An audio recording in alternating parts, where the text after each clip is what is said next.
Dia adalah orang Cina dan dia adalah warga negara Indonesia, tapi tengok cara dia cakap bahasa Indonesia dia very fluent.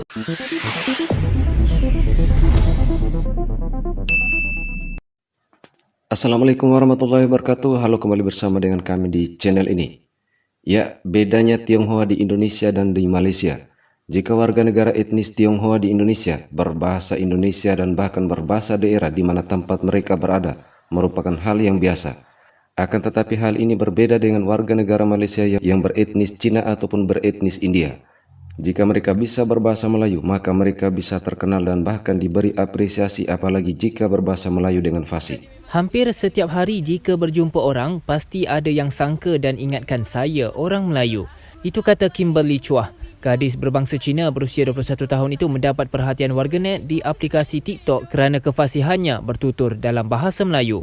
Antara video menarik adalah pengakuannya yang gemarkan sambal belacan dan sekiranya tiada lauk, dia menjadikan nasi, telur dan sambal belacan seperti makanan ruji. Weh, korang ni memang terkejut aku sampai dua-dua video aku buat cakap bahasa Melayu pun boleh sampai 30k orang tengok. Aku macam tak boleh brain doh. Kenapa? Dia mengejutkan sangat ke Cina cakap Melayu? Serius? Biasanya bagi kaum yang bukan Melayu, percakapan mereka menggunakan bahasa kebangsaan kadang-kala masih mempunyai bunyi bahasa ibunda mereka. Dan ia bukan satu masalah asalkan semua orang tetap memahaminya. Tetapi, menerusi perkongsian daripada seorang pengguna TikTok yang juga berbangsa India dikenali sebagai Muniswaran Hari Rama, dia mengalami sedikit masalah apabila bahasa Melayunya begitu fasih. Aku tengah fikir macam mana nak bagi India yang tak fasih. Tu apa? Shooting lah. Tu tengah rakam apa? Tak apa lah, Asal. Asal letak macam tu? Saja, aku tak tahu nak buat apa. Kau tengah rakam kat tengah tidur? Aku nak buat bontot kau, aku tengah baca bungok. Tak baca pun aku tengok. Cik ni dalam hati takkan nak mau mekik-mekik. Buat apa nak rakam kalau baca dalam hati gila? Biarlah aku saja nak tengok balik adakah aku cantik masa aku tengah baca skrip cik ni. Namun hal seperti ini mengundang beberapa warga negara jiran yang merasa prihatin dengan kondisi jati diri dari warga negaranya sendiri, yang merasa kagum ataupun takjub ketika sesama warga negaranya bisa berbahasa dengan bahasa kenegaraan atau bahasa nasional. Assalamualaikum. Saya ada satu persoalan di sini. Kenapa kita selalu rasa teruja bila ada orang Cina dan India di negara kita yang boleh bercakap dalam bahasa Melayu dengan fasih? Bukankah bahasa kebangsaan di negara ini bahasa Melayu? Bukankah orang Cina dan India merupakan sebahagian daripada rakyat Malaysia? Jadi mengapa kita kena rasa teruja? Kerana sememangnya mereka perlu tahu bercakap dalam bahasa kebangsaan selaku warga negara Malaysia. Saya duduk di Turki selama 7 tahun dan di Turki ada macam-macam etnik. Antaranya yang paling terbesar selain Turki adalah Kurdi. Kurdi dalam 20 juta. Saya tak pernah lagi jumpa orang Turki yang rasa teruja bila ada orang etnik Kurdi yang boleh bercakap dalam bahasa Turki dengan fasih.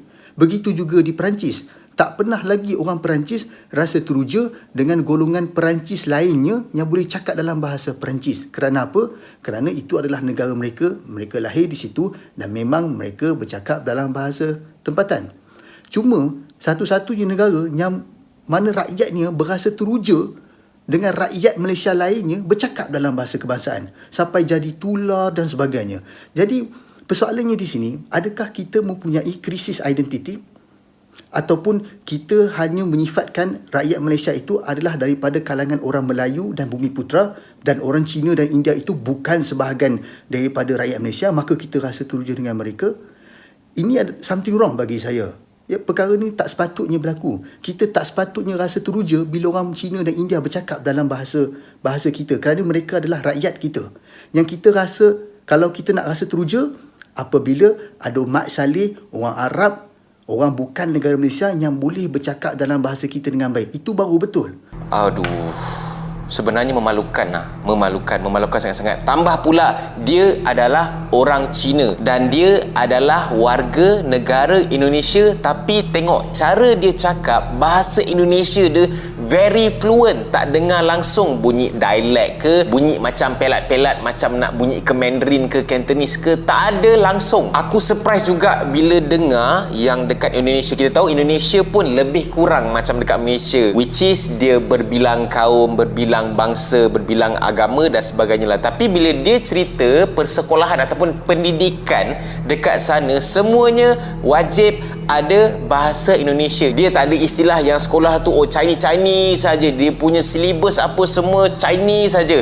Memang tak ada. Dan itulah baru betul-betul perpaduan. Sebenarnya benda ni aku dah tahulah berkenaan dengan dekat Malaysia ni memang ada sekolah Cina, sekolah yang memang ajar silibus daripada negara China dekat sana kan, apa semua kan. Kita nak ubah pun, nak komplain pun tak dapat nak buat apa kan, bla bla bla bla kan. Tapi tak adalah sampai aku expect yang tahap dorang ni tak boleh nak berbahasa Melayu, tak boleh nak berbahasa Inggeris tu aku boleh consider lagi. Ni tak boleh nak berbahasa kebangsaan langsung. Dah memang macam kau duduk dekat sini, kau warga negara Malaysia. Aku percaya orang-orang yang dia ceritakan tadi ni confirm ada IC, confirm ada IC biru. Tapi kalau kau tak boleh berbahasa kebangsaan, bahasa Malaysia, ayo, memalukan siut. Serius memalukan. Dan bila benda ni diceritakan pula oleh orang luar, bangsa Cina juga, tapi daripada negara lain, wah, aku marah pun ada, aku malu pun ada. Tapi lebih kepada aku malu lah. Sebab video-video aku sebelum ni duk sibuk cerita pasal Malaysia ni, perpaduan Malaysia ni,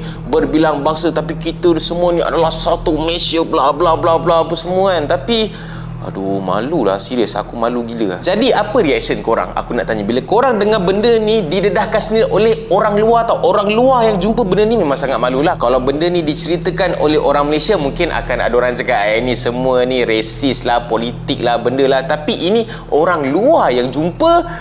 Wah, apa korang punya reaction? Korang nak salahkan siapa? Kita nak salahkan siapa? Kita nak siapa bertanggungjawab berkenaan dengan hal ini? Dan aku percaya benda ni, dan korang pun tahu benda ni bukan satu benda yang baru. Benda ni dah lama dah. Kita tengok pun dekat berita-berita sebelum ni ada je keluar yang ada segelintir yang fight untuk hapuskan sekolah-sekolah apa benda, vernacular apa benda tak, sekolah yang duk amalkan, duk belajar silibus-silibus straight daripada China ni. Kenapa kau nak belajar silibus China ni? Ya, kondisi ini memang berbeda dengan Indonesia, yang mana ketika warga negara berketurunan Tionghoa, India ataupun bahkan warga negara asing yang biasa disapa bule, jika bisa berbahasa Indonesia itu bukanlah sesuatu yang aneh ataupun menjadi sebuah ketakjuban.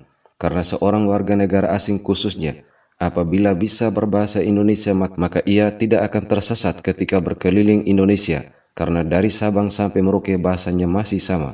Yang membedakan hanya logat ataupun lenggok dialeknya. Dan walaupun warga negaranya berbeda etnis, akan tetapi tetap satu bahasa nasional, yaitu bahasa Indonesia. Oke, demikian sekilas video ini. Terima kasih atas waktunya menonton video ini hingga usai. Wassalamualaikum warahmatullahi wabarakatuh.